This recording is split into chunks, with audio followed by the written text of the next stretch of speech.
This video gonna be about Tracy McGrady putting James Harden in check because he basically came out recently and she might have been on a roll.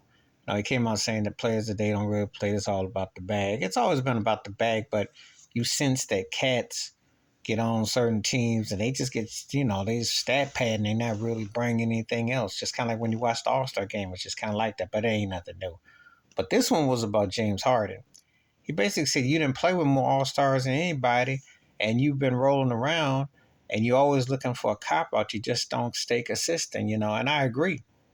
James Harden should be mentioned amongst the top 5 greatest shooting guards ever. And he should be, you can make a case in the last 40 years in the same sense with Michael Jordan, Dwayne Wade, Kobe Bryant. He should be in that same circle because his stats, his impact, his dominance, the way he got, was going to score and do the things he did, he should be. However, he's forgotten because he's just so forgettable in the postseason. He had half the juice he has in the regular season to the postseason. We would be talking about him maybe with a ring and impact.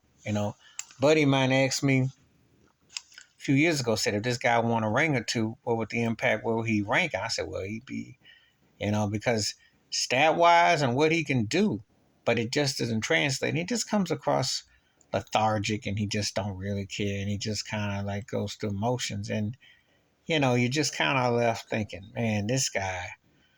So T-Mac put it in perspective, and I applaud T-Mac for telling the truth about it because it's like one of them situations where this is a guy who really does things a certain way, but he just doesn't, he just settles for mediocrity or just doesn't bother. And you think about it, he didn't play with Durant and Westbrook. He played with Durant again and Kyrie. And he teamed up with Joel Embiid. It's like how many times Chris Paul time in Houston, Dwight Howard. It's like how many people does he need? What's it going to be?